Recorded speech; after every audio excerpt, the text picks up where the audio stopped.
Occasionally, you may hear people put forth the opinion that truth and honesty are impractical virtues to live by.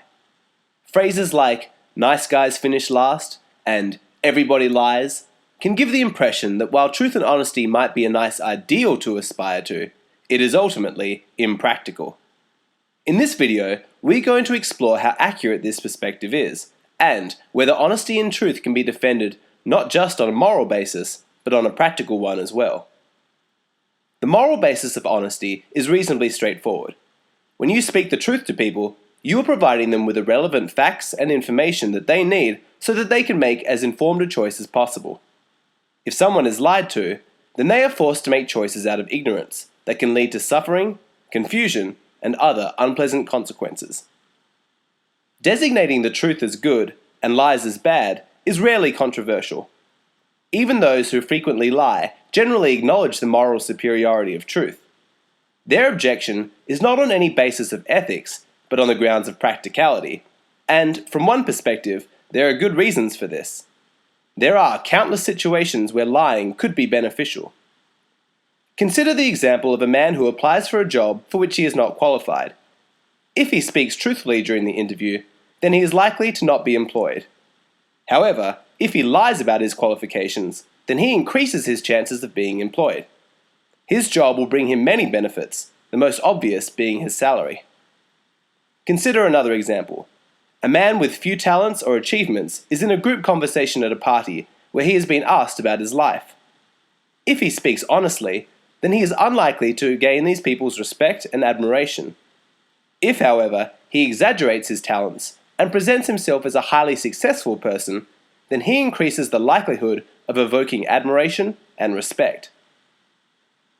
Outside of the obvious danger of getting caught, on the surface, it can seem as though lying is an easy way to obtain benefits without any negative consequences. This kind of thinking can be very common in young children, who frequently boast about accomplishments they have never actually achieved. Most children grow out of this habit. Some, however, continue on into adulthood. So what is the problem then? Provided we never get caught, if lying and dishonesty can consistently deliver practical benefits to our lives, should we make a habit of lying? Is there any downside? The answer comes when you discover the common theme amongst all of the benefits gained by dishonesty. They are all of an external nature. Let's take a look. The man who lied in his application for a job for which he was underqualified has obtained the external benefit of the job salary. In the physical world, he is earning and enjoying the benefits of the money. The underachieving man who exaggerated about his talents at the party now has the external benefit of the respect and admiration of those around him. So, it is true that dishonesty can create positive consequences in the external world, but the story does not stop there.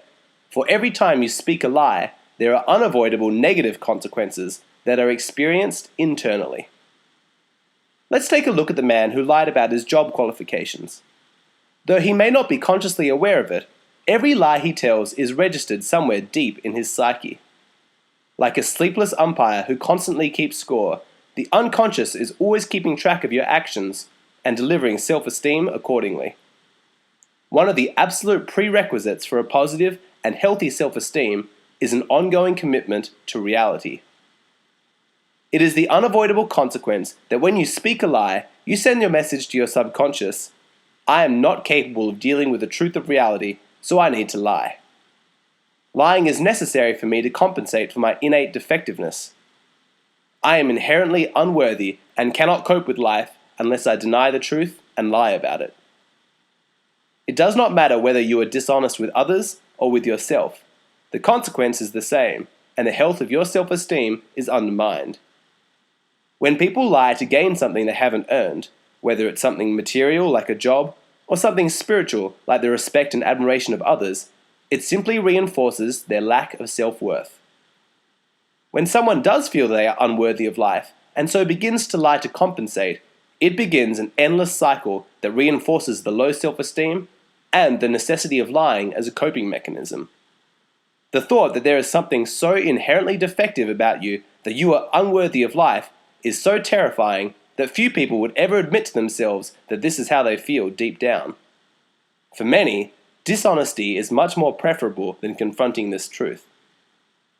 But confronting the truth of who we are is an essential step on the path to positive self-esteem.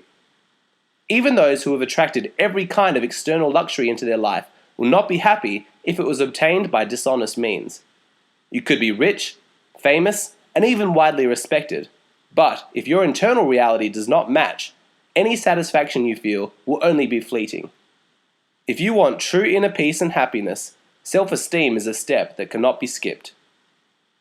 Now, there may be some who say that they know people who frequently lie and whose self-esteem never seems to suffer.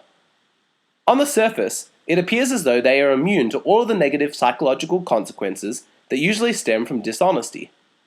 However, appearances can be deceiving. In these instances, the negative feelings associated with dishonesty are still being registered deep in their psyche, but for these types of people, the feelings of unworthiness or shame are so intense that the only way they can cope is to numb themselves to those feelings or keep themselves constantly distracted. The inability or unwillingness to make contact with your feelings is usually indicative of a personality disorder.